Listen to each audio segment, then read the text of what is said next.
It's really the value of detaching is that we're no longer emotionally invested in the outcome. Everything changes. I mean, that's kind of the comical part of life, is that the only constant we ever experience is change. So Yeah, yeah. I think just being present and really like being present with yourself, not pushing away, not avoiding, but also not overtly clinging and being like this, it's like, okay, it came, it was here, and it left. And just being with that and just kind of acknowledging it for what it is and how it is, that can be really valuable.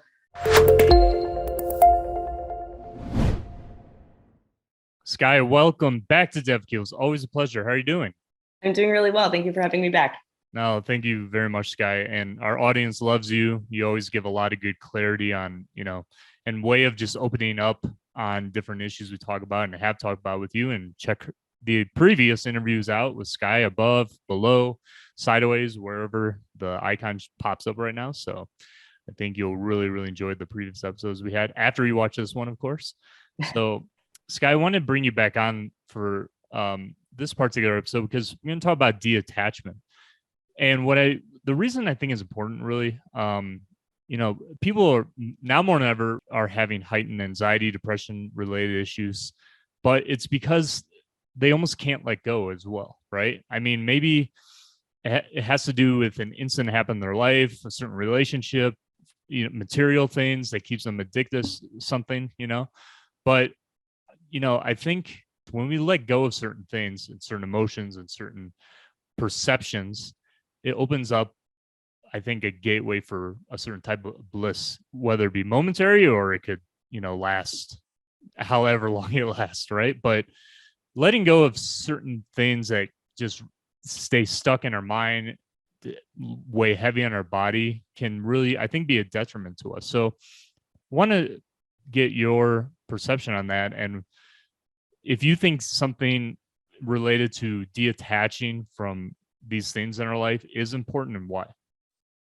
I do think detaching is important. And I think it's also important to keep in mind that when we detach from something, whether we're physically detaching or emotionally detaching, it's important to keep in mind that that doesn't mean that we don't care about it. And that doesn't mean that it wasn't important or valuable to us. It still can be. It's really the value of detaching is that we're no longer emotionally invested in the outcome. So it could be that, after, like, I don't know, a bad breakup or somebody passes away, it's like, well, that doesn't mean you have to get rid of like the relationship. I mean, yes, the relationship ended, but it's like you can still reflect back on it. It's like, well, what were the positive experiences? What did I learn? How did this help me grow? Like that still gets to go with us as we move forward in life. And then it's okay, like maybe this opportunity or this is an opportunity to help me grow and do better in my next relationship, or I have more clarity on how I want things to be different in the future. And in the cases of grief, what I've recommended families or people do when there's a big loss, I'll use my own example just because it's relevant to the conversation that we're having. So, like about a year ago, my cat passed away, and for me, that was a really painful, big loss. Um, and I didn't really know what to do. Like some stuff I've still held on to, like her cat scratcher, because that was meaningful to her, and that gives me positive memories, and that brings a source of comfort for me, at least for right now. Um, but some of her stuff I just put in a box and I just boxed up. It wasn't that she didn't matter, it's that because it felt too painful to look at. So I'm going to put this to the side just for a little bit. And 6 months later, it's like, well, now what do I do with it? Because I feel ready to face it. I feel ready to interact with it. You know, some things I ended up, feeling okay with parting ways with, and some things like her collar and like her paw print and some other things, I made like a little collage and put in a shadow box. No, it's really beautiful. And do you think the energy is the same? Like, because there's different situations in life, right? About the way you see it, how you go through it, its outcome, and whether how long you stay attached to it. So, for example, let's go back to the relationship example you gave before. So, when you're in a relationship, and let's say that relationship ends, there's the energy of someone who breaks up with you because maybe they just want to get out of there, and then you're the one who gets the other end of that, like who suffers, like, hey, I didn't expect this, and now I'm hurt by it, right? I'm just trying to hit on the point of like the energy behind this attachment issue. So how do you, in a way, healthily get through both of those kind of scenarios? And this is the same type of energy you would say, as far as when this idea we're talking about attachment and trying to quote unquote detach.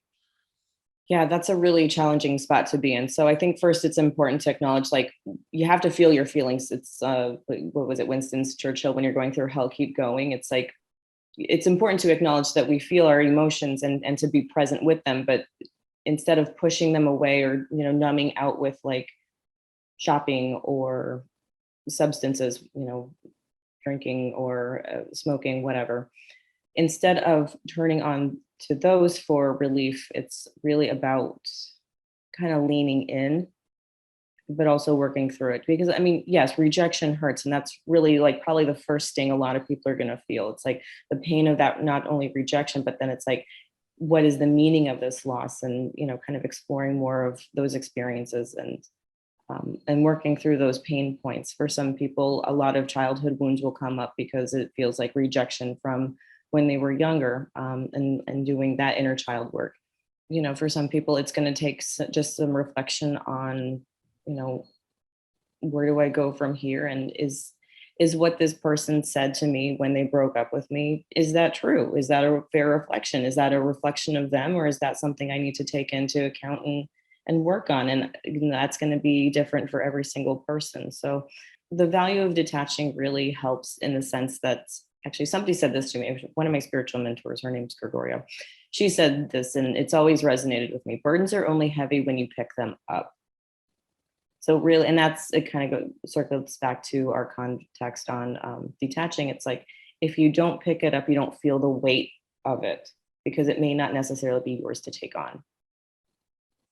Yeah, it's really powerful. Mhm.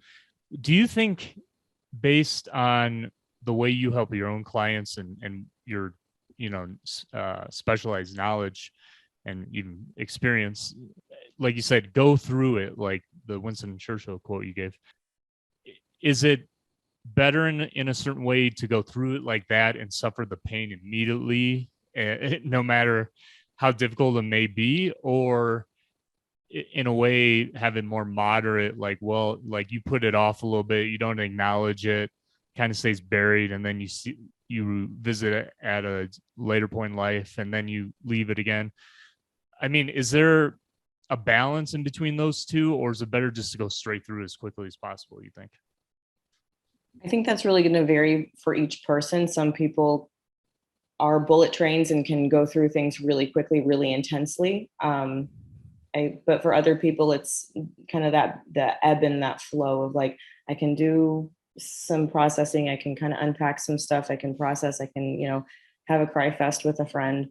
And then, okay, I need to like shelve it for a little bit because I have to go back and return to work, move, live my life essentially. So I think it really depends on each person. Some people can work through things really emotionally very quickly, and other people, it's going to be more of an unfolding, and that's okay. Like, I mean, everybody's process is their own, and it's going to be unique to them.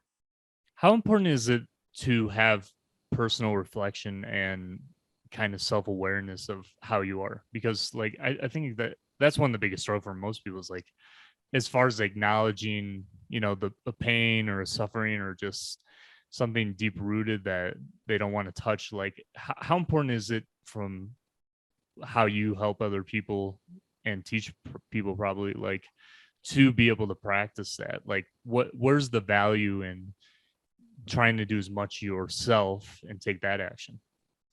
I think self-reflection is really valuable for everybody in every context of life, because it's our way of not only connecting with ourselves and getting to know ourselves at a deeper and more intimate level. It's our opportunity to make sense of something that doesn't make sense. Like Viktor Frankl is a man who eventually became a psychotherapist, but he was the sole survivor of his of the Holocaust. His brothers, sisters, parents, and wife all passed in the Holocaust. So he wrote a book called Man's Search for Meaning, and that's what we're finding in research on grief, is that one of the a phase that's been really helping people is making meaning and finding a way to move forward with. So that experience and those people are still with you, kind of finding like the best parts, like the golden nuggets, and moving forward with that. I think life throws us so many curveballs all the time. It's hard to have too many plans, so I don't remember who said this. I don't remember if it was Socrates or so, one of those guys, but I think one of them said that true wisdom comes when you realize you really don't know anything, something along that lines. And I've kind of reflected personally on that.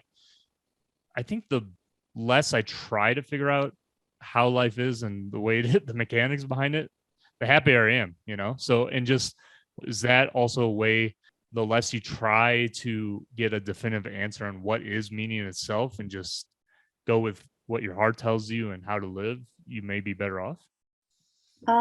Yeah, I mean, I think it depends on each person, but as you've noticed, it's like the more present you can be, like we're not going to be present when we're overthinking and we're in our head and we're trying to make sense of all this, because at the end of the day, like life is chaos and we don't have as much control as we wish we would have, or as we want to have, as we even perceive that we have. So it's about, as you pointed out, the more present you are and the more we kind of lean into the whole, like, I don't have control as much as I wish I did, and come to a place of acceptance with that. Doesn't mean you have to like it, but coming to a place of it, just acceptance with it, it's like, then you kind of realize, okay, this is what I can control. This is what I do have influence over.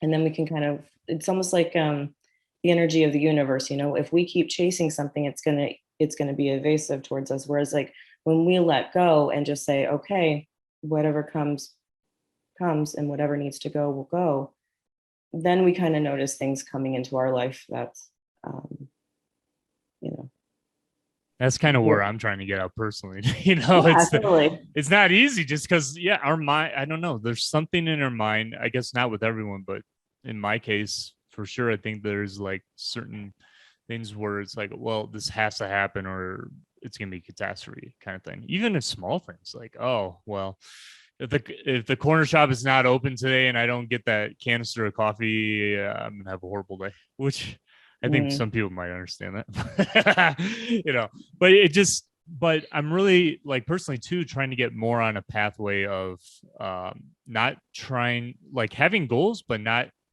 having dead set unexpected outcome of anything really.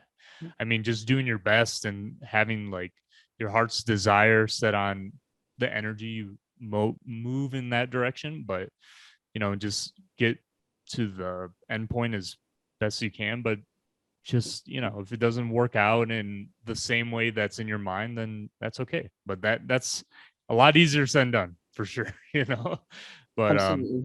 and how do you like the client, the people that work with you, your clients, like if they're especially like with grief or relationship issues or maybe just like physical addiction issues, whatever it may be, like how do you personally, like with the work you do, guide them through the process of like either getting through that and going like healing through it and detaching in a healthy way? And what are those ways in which that happens?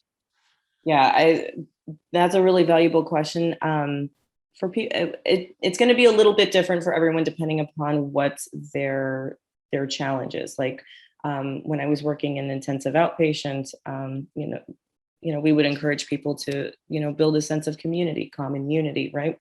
So we were encouraging people to attend 12-step meetings, but also connecting with their relationship with their higher power, whatever that means. For some people, their higher power they call God or Allah or Yahweh. For some people, it could be their community is their higher power, and that's okay. That's equally as valid and beautiful. So really, it's about not only connecting with community and with others and with our higher power, but also with ourselves. It's like, well, how can I find meaning and value in this when it feels chaotic? And going back to your coffee example, it's like sometimes I think we are what we tell ourselves. If you've already decided you're going to have a bad day without your coffee, then you're almost setting yourself up for that expectation. Whereas if you can just say like, well, I'm going to make the best of my situation, whether I get what I want, whether I get what I need or not, I'm still going to have a good day. And, keeping in mind, it's like, I've already survived every worst day I've ever had. Mindset really goes back to everything. Coffee's a big one though. You gotta admit. That is just like a hard one to curb out, But that's why I try to be overly planned for those emergencies. So, but yeah, Absolutely. but your point's very valuable. Skye, like what I don't know, like what is like just some general, like maybe one or two examples of ways in which, especially with the attachment again on a relationship issue, especially a relationship issue, let's just hone in on that. Like, what are some kind of daily practices that you would advise people and you have advised people just to really, you know, enjoy life if being really still, let's say, attached to that issue of a particular relationship or a particular situation, whatever it is, but just to help balance out that energy? Like, what are some things that you advise people to do? I think mindfulness, and that doesn't necessarily mean meditating constantly, but really just being present and in the moment and just accepting it for what it is, how it is. It's like accepting that maybe today's the day I just feel sad, or like in this moment I feel intensely sad, and just being with that and just being present with that can be helpful, because everything changes. I mean, that's kind of the comical part of life, is that the only constant we ever experience is change. So Yeah, yeah. I think just being present and really like being present with yourself, not pushing away, not avoiding, but also not overtly clinging and being like this, it's like, okay, it came, it was here, and it left. And just being with that and just kind of acknowledging it for what it is and how it is. That can be really valuable for some people, especially if it's a big loss of, like, like a relationship ending. It's like finding a new sense of community, whether that's volunteer work, whether that's connecting with friends, whether that's going to like a support group or a 12-step meeting, like finding a new sense of community, like supporting yourself and getting supports around you from people who are like-minded and who are going to like nurture you and help you nurture you back to where you want to be. So valuable. Really, really so golden because, yeah, and just having a good network around you, however small or big, is just can really, really help with that. I mean, you have to do a lot yourself for sure, I imagine, but like the support people around you can play a big role for sure, I can imagine. So, or just, maybe just taking that trip after something bad happens and just going kind of flush out that energy right away in a positive way if you can. I don't know, but at least temporarily, so Yeah. could be something really big. Skye, it's always a pleasure to have you on. I got one last question. What is your hope when you work with your clients as far as the way in which you help them? The way, I mean, obviously you want to see them get better, but like, Yeah. what is it in particular when you work with them? It's more on the process part of it that you're hoping that they maybe realize or acknowledge as you're helping them. What's your hope in that regard? Yeah. My goal is always that my clients meet their goals. So that's always the intention that I set, both for myself and with my client when we sit down. It's really, but at the same time, I really want people to feel heard, understood, valued, supported. So, and so that way they're not dependent on me forever. It's like I want them to have these skills so that whenever they're at a point in the future, they've got the skill sets that they need to help themselves through that moment. That's so good. Yeah. And it's about that, it was just like if you're able to help someone in a way in that regard help themselves and they do actually do and have the discipline, the courage to, take it on, that's bigger than, anyone can imagine, that can just be such an invaluable thing. Skye, where can people follow you, find out more about you, work with you, even remotely if possible, and tell them about the big news about your practice? Oh, thank you. Yeah. So I'm a licensed professional counselor in the state of Arizona. So I am going to start October 4th. My office is opening. So I'll be in Scottsdale seeing people in person. And then I can do remote, but I have to be within state lines. I'm on Instagram. I think I'm going to change my name. Right now it's Skylight Studios, but I'm most likely going to be changing that. I think my practice name, I'm looking at Blue Sky Healing. So I'm going to hopefully have that name and website name Hopefully people don't steal it. All right, go steal it, everyone. Hurry. Oh no, oh no. I gotta be fast. Yeah. I gotta be fast. Yeah. So that's I can say the website's in progress, and I'm still working on all like the paperwork stuff. But I was gonna say October 4th is when I'm gonna start seeing people in person in my Scottsdale office. Wow, that's so exciting. So if you're in Arizona, even if you're not in Arizona, take a road trip, go out to Scottsdale and meet Skye, work with Skye. I'm sure it would be absolutely fantastic and something you'll definitely not regret. So Skye, thank you so much. It was an honor to have you on as always. And we're going to make sure to include all Skye's information in the show notes, the description, the pinned comments, everywhere as we usually do. So thank you again, Skye. And I wish everyone a great day.